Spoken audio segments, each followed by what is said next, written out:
सत्यनारायण स्वामी जय आनंद कवार हरि हरि बोल। अभिन्न सुंदर जय थी तुमको पाए मु भल जे परी निखिले न थांतु आउ के से परी। भगवान को भल पाइबा परे आउ निखिल कहार आवश्यक नहीं बोली ठाकुर लिखिंट। भक्त तार भाव जनाऊँ वास्तविक जदि प्रकृत बंधु मित्र सखा कि संपर्क कि कथबार्ता को केवे चाहिए ठाकुर प्रतिमूर्ति केवे फोटो ज्ञान करनी भाव ठाकुर विराजमान कर सेठी अधर्म केवे कई करि पारिबे नाही। धर्मर ही जय हो। अधर्म कथा कहले मध्य भगवान सेठी साक्षात विराजमान कर प्रभु धर्मर साथ देवे। अधर्मी दिने ना दिने धरा पड़ी प्रभु निश्चित धर्मर साथ देकी अधर्म को नाश करेंगे। तेणुक धर्म संस्थापनार्थाय संभवान जुगे जुगे ठाकुर लीला कथार सुंदर कथाटी मंच सजा हो मंच उपरे चौकी चौकी उपरे गदी बिछना तापर पाट ओढ़णी सेठी बसवे जड़े विशिष्ट व्यक्ति से कौन कहे ता शुणा सहस्राधिक लोक आकांक्षित हुई तांको अपेक्षा कर बस। विभिन्न श्रेणीर लोक जमा होती सभारे हो हा नहीं चुपचाप ये तो नीति शुणुवा कथा नुहे जे ए कान पई से कान बाहर करने दि एक कथा जे जीवन संपत्ति ए दर्शन जे जीवन एक परम सौभाग्य। ए कौन साधारण सभा होइछि गंगाठू गोदावरी जाए ढेंकानाल ढिंकीशाला जाए याड़ू साड़ू गुड़ाए कथा समस्ते थरे थरे पाली करी गाई जिवे आ चित्कार करी हाथ हले कंपे देवे। ये से सभा नुहे।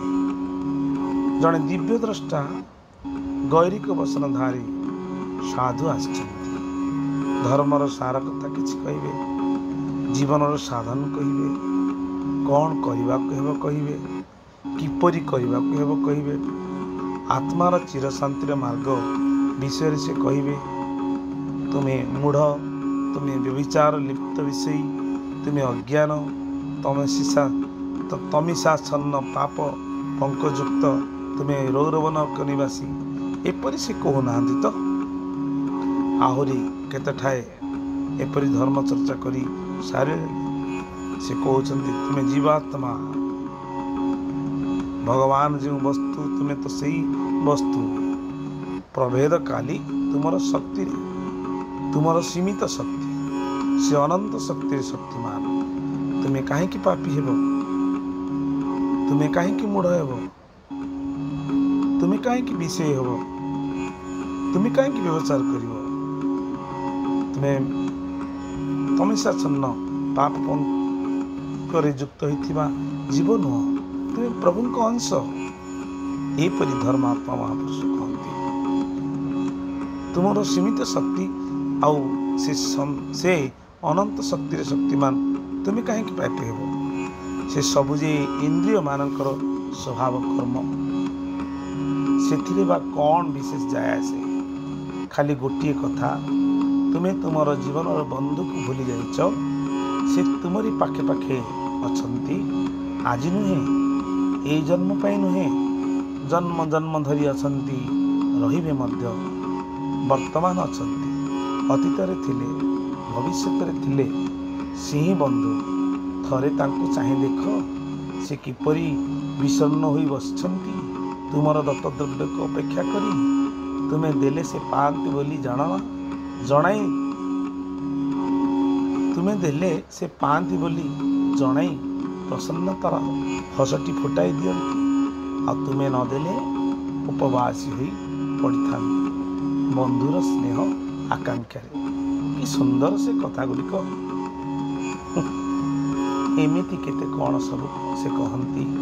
ଖୁବ୍ ସୁନ୍ଦର କଥା, କୋମଳ ମିଷ୍ଟ ବଚନ, ଦେଖିବାକୁ ସୁଶ୍ରୀ, ଦୀର୍ଘକାୟ, କୁଞ୍ଚିତ କେଶଗୁଚ୍ଛ, ମୁଖମଣ୍ଡଳର ପ୍ରସନ୍ନତା ମଧ୍ୟରେ ଫୁଟି ରହିଛି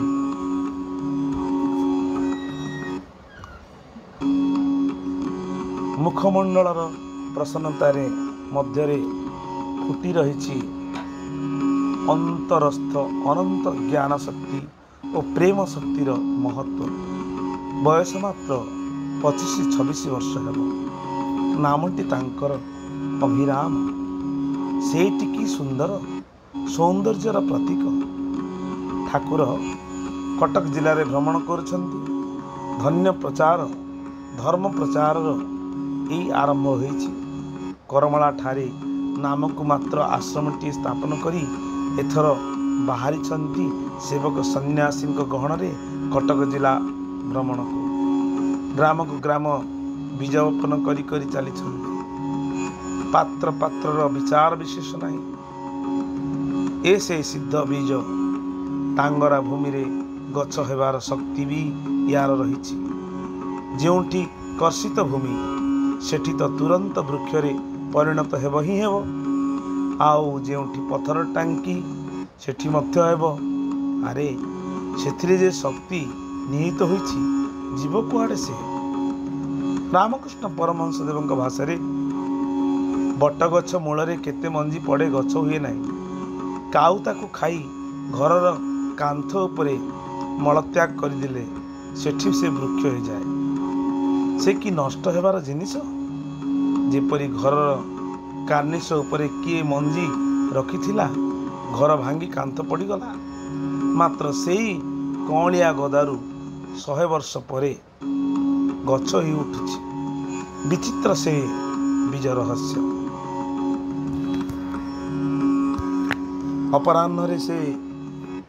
ଅପରାହ୍ନର କଥା, ଅପରାହ୍ନରେ ବା ସନ୍ଧ୍ୟାରେ ଆରତି ପରେ ଆରମ୍ଭ ହୁଏ ଠାକୁରଙ୍କର ଧର୍ମାଲୋଚନା ସଭା। ଅଳ୍ପ ଦିନ ମଧ୍ୟରେ ସେ ବଡ଼ ଲୋକପ୍ରିୟ ହୋଇ ଉଠିଛନ୍ତି। ମମ ଅଭିନ୍ନ ସୁନ୍ଦର। କାହାରି ଧର୍ମ ମତରେ ବା ବିଶ୍ୱାସରେ ତ ତାଙ୍କର ବିରୋଧ ନାହିଁ।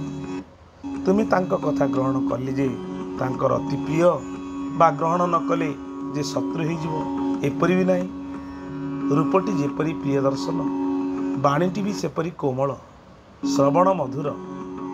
ଥରେ ଦେଖି ଆସିବା ପାଇଁ ଖାଲି ଆଖପାଖ ଗ୍ରାମରୁ ଛୁଟି ଆସିଛନ୍ତି ସହସ୍ର ସହସ୍ର ନରନାରୀ, ବାଳବୃଦ୍ଧ ଯୁବା ସମସ୍ତେ। ଧର୍ମସଭା ହେଇଛି। ମଞ୍ଚସ୍ଥ ଚୌକି ଉପରେ ସେ ଆସୀନ ହୋଇଛନ୍ତି।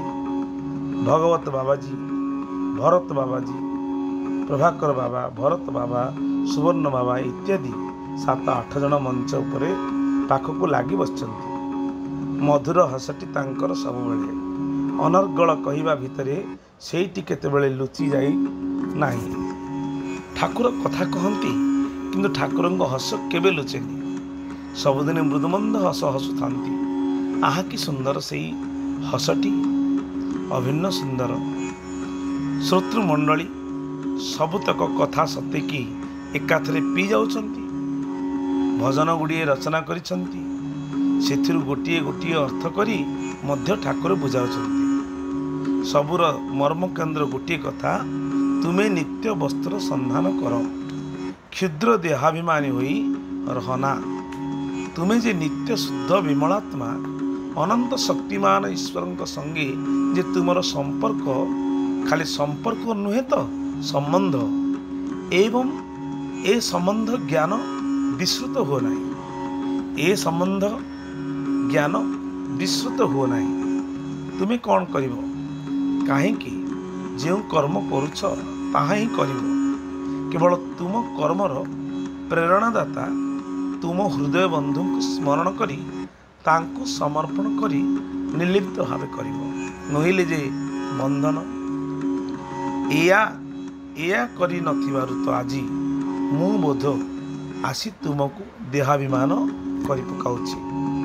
ଫଳରେ ଯେ ଚିନ୍ମୟ ବସ୍ତୁ से आज निजक पंचभूतर समिष्टि ए जड़पिंड बोली ज्ञान करुछि।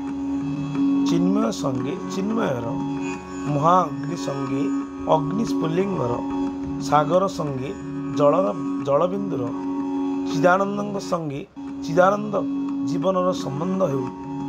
एही संबंध स्थापनर सहज साधन सूत्र समर्पण।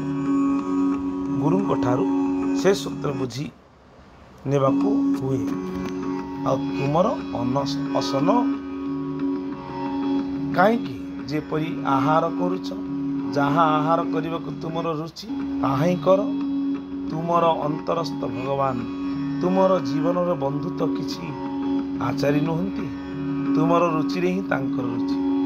तुम जीवार तो से रसास्वादन करती। से कौन तुमर नैवेद्य सामग्री क्यों उपादान प्रस्तुत?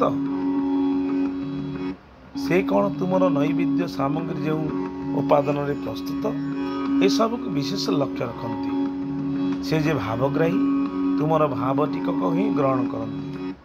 भाव रेणुए देले तांकु पर्वत, अभाव पर्वत प्रमाण देले मध्य से छुअंती नहीं।